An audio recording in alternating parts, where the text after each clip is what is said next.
10ஆம் வகுப்பு கணித பாடத்தில் உறவுகளும் சார்புகளும் என்ற தலைப்பில் இன்றைய தினம் நாம் கார்ட்டீசியன் பெருக்கலை எவ்வாறு வரையறுக்கலாம், எவ்வாறு கணக்கிடலாம் என்பது குறித்து இன்று பார்க்க போகிறோம்.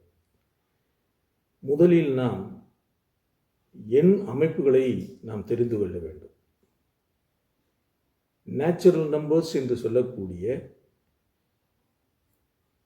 கேபிட்டல் N என்ற கணமானது 1, 2, 3 டாட் டாட் டாட் என்ற எண்களை கொண்டது. ஹோல் நம்பர்ஸ் என்று சொல்லக்கூடிய முழு எண்கள் என்பது 0வையும் நாம் சேர்த்து 0, 1, 2, 3 என்று வைத்து கொள்ளலாம். அதேபோல Z என்பது முழுக்கள். அந்த முழுக்களில் 0, 1, 2, 3 dot dot dot -1, -2, -3 dot dot dot என்று அந்த எண்ணமைப்பு இருக்கக்கூடிய கணத்தை நாம் முழுக்கள் என்று சொல்கிறோம். விகிதமுறு எண்கள் என்பது எப்படி இருக்கும் என்றால் P/Q என்ற வடிவத்தில் பின்ன வடிவத்தில் எவை வருகிறதோ அந்த எண்கள் அனைத்துமே விகிதமுறு எண்களாக கருதப்படுகிறது. இந்த அமைப்புகளில் வராத எண்கள் √2 இது போன்ற எண்கள் விகிதமுறா எண்களாக குறிக்கப்படுகிறது. இவை அனைத்தும் சேர்ந்த எண் குடும்பம்தான் மெய்யெண்கள் ஆர் ரியல் நம்பர்ஸ் என்று அழைக்கப்படுகிறது. இதிலிருந்து நாம் இந்த பகுதிக்கு நாம் காணப்போவது என்னவென்றால் கணங்களுடைய அமைப்பிலிருந்து உறவுகளும் சார்புகளும் எவ்வாறு அமைக்கப்படுகின்றன என்பதை நாம் காணப்போகிறோம். கணங்கள் என்பது என்னவென்றால் நன்கு வரையறுக்கப்பட்ட பொருள்களின் தொகுப்பு எனப்படும். இதை நாம் 9ஆம் வகுப்பில் நாம் நிறைய படித்திருக்கிறோம். அதில் உள்ள கணங்களுடைய வகைகளை பற்றி நாம் தெரிந்து வைத்திருக்கிறோம்.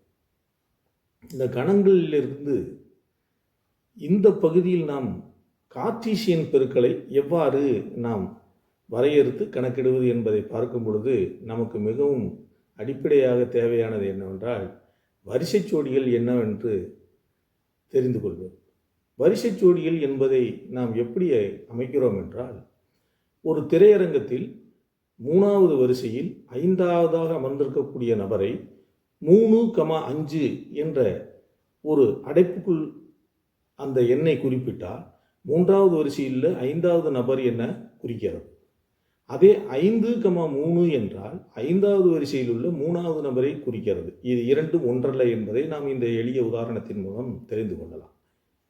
அதேபோல நாம் ஒரு குறிப்பிட்ட இடத்தை குறிப்பிட்ட நேரத்தில் குறிப்பிட்ட காலத்தை நாம் அடைய வேண்டும் என்றால் 1 மணி நேரத்தில் 2 கிலோமீட்டர், 2 மணி நேரத்தில் 3 கிலோமீட்டர், 3 மணி நேரத்தில் 5 கிலோமீட்டர் என்ற ஒரு நாம் இருந்தால் 1, 2, 2, 3, 3, இந்த மாதிரி நாம் வரிசை ஜோடிகளாக அதை வகைப்படுத்தி கொள்ளலாம்.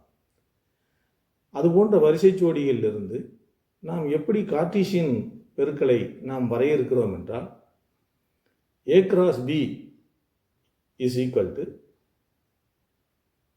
set bracket small a comma small b such that A is element of capital A and B is element of capital B என்று நாம் அதை வரையறுக்கலாம். அதாவது முதலில் உள்ள உறுப்பு A என்ற கணத்திலும் B என்ற இரண்டாவது உறுப்பு கேபிட்டல் B என்ற கணத்திலும் உள்ளது என நாம் தெரிந்து கொள்ளலாம். இந்த கார்ட்டீசியன் பெருக்கல் என்பது என்னவென்றால் A என்ற கணத்தில் 3 உறுப்புகள் இருக்கிறது, B என்ற கணத்தில் 2 உறுப்புகள் இருக்கிறது என்றால் இதிலிருந்து எவ்வளவு வகைகளை நாம் தேர்வு செய்யலாம் என்பதற்கு n of A cross B என வகைப்படுத்தலாம். அந்த n of A cross B is equal to என்னவென்றால் n of Aயில் இருக்கக்கூடிய ஒரு 3 உறுப்புகள் இருக்கிறது என்று வைத்துக் கொள்ளுங்கள். n of Bயில் 4 உறுப்புகள் இருப்பதை வைத்துக்கொண்டால் n of A cross B is equal to 12 வகையான தேர்வுகளை நாம் தேர்வு செய்யலாம் என்பதுதான் அதனுடைய அர்த்தம். அதை நாம் மிக எளிமையாக புரிந்து கொள்வதுதான் அந்த கார்ட்டீசியன் பெருக்கல் என்பது. இதில்